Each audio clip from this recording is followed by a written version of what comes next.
Halo, hai teman-teman semuanya. Welcome and enjoy watching Anda Updatean Sesia. Obrolan lintas seputar tokoh sejarah Indonesia. Oh iya teman-teman semua, sebelumnya perkenalkan, saya Cahya Hainunisa. Dan teman-teman saya, Kenalkan, saya Daniati Najmah. kenalkan nama saya Riana Rahmawati. Perkenalkan, nama saya Erik Saputra. Perkenalkan, nama saya Erwin Putra Ardiansyah. Perkenalkan, nama saya Davin Ahmad Ibrahim. Perkenalkan, nama saya Umaya Dewi Lestari. Dari kelompok 3 akan menyampaikan biografi mengenai tokoh sejarah di Indonesia, yaitu Baharudin Yusuf Habibie atau dikenal dengan B.J. Habibie. B.J. Habibie adalah presiden ketiga Indonesia dengan masa jabatan yang sangat singkat. B.J. Habibie merupakan putra Indonesia yang dikenal dengan julukan Mr. Crab karena mengeluarkan teori di bidang pesawat. B.J. Habibie adalah orang yang jenius di bidang teknologi. Bahkan ia sempat bekerja di Jerman dan dihormati banyak orang.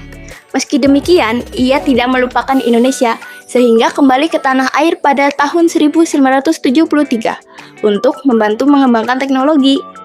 Hasilnya, B.J. Habibie berhasil membantu menerbangkan pesawat pertama di Indonesia, yakni N250 Gatot-Kaca pada tahun 1995. Oke, langsung saja kita lanjut ke materi utama. Ingin tahu lebih lengkap tentang biografi B.J. Habibie? Yuk simak ulasan data fakta berikut ini. Biografi B.J. Habibie.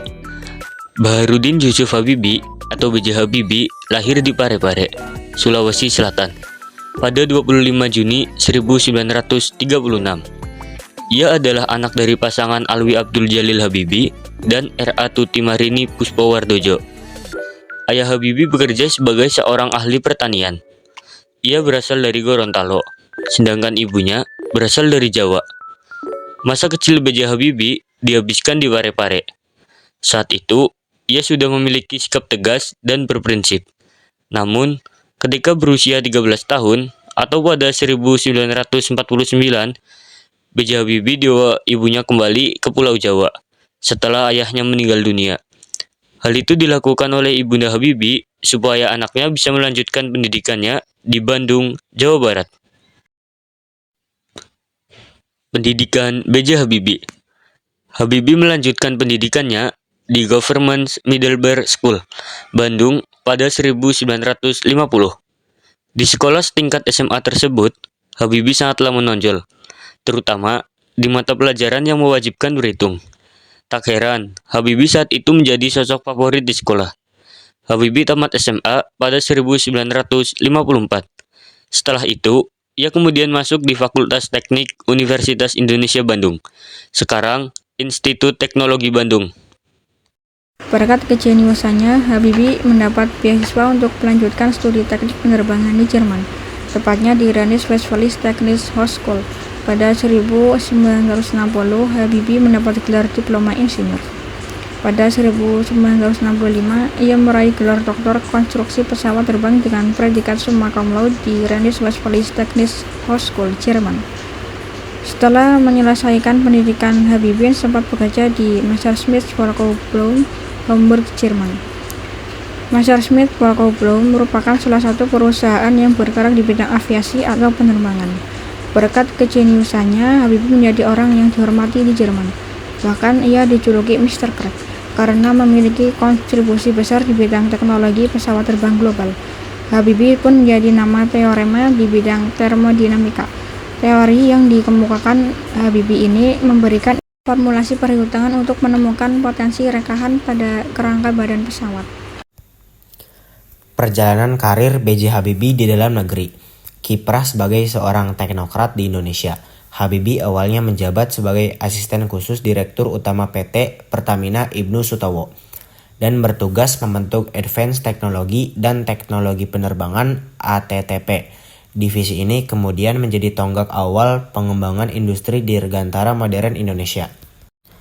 Habibie menjadi figur penting dalam pendirian PT Industri Pesawat Terbang Nurtanio pada 1976 silam.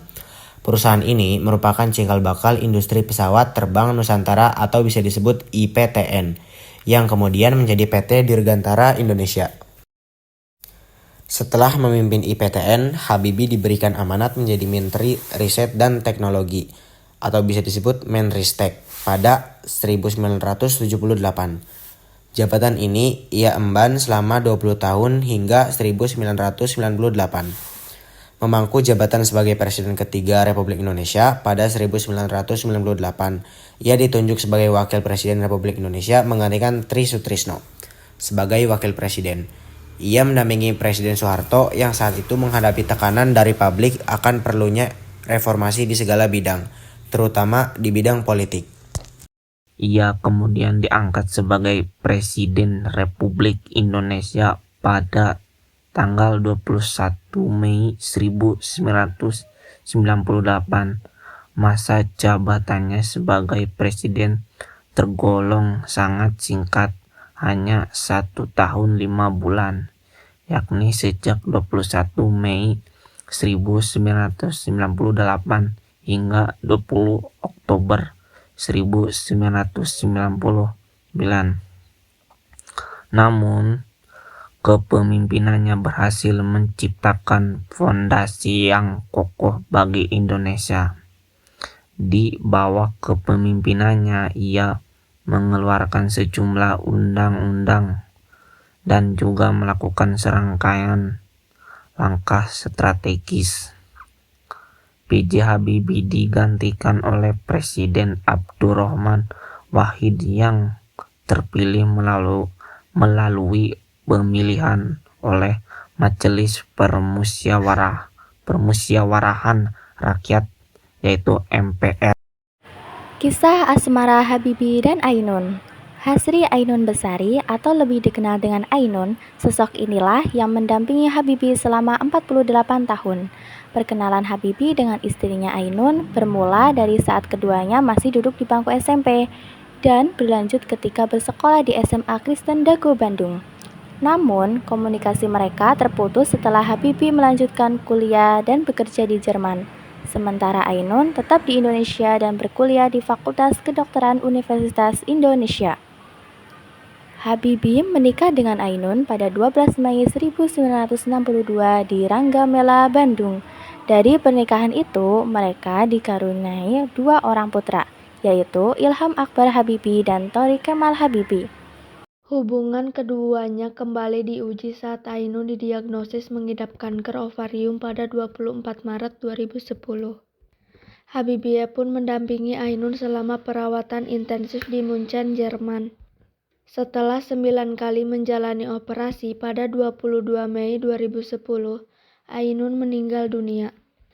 Wafatnya salah satu putra terbaik bangsa B.J. Habibie meninggal dunia dalam usia 83 tahun pada 11 September 2019 pukul 6:05 waktu Indonesia Barat, karena fungsi organ-organnya telah melemah akibat usia.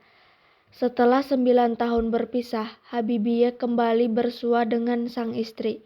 Ia dimakamkan di sisi kiri pusara sang istri, di Taman Makam Pahlawan Kalibata. Baiklah teman-teman semua, seperti itulah biografi B.J. Habibie dari kelompok 3.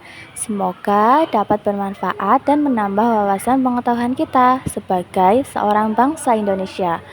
Mohon maaf jika ada kesalahan dan tutur kata dari kelompok kami.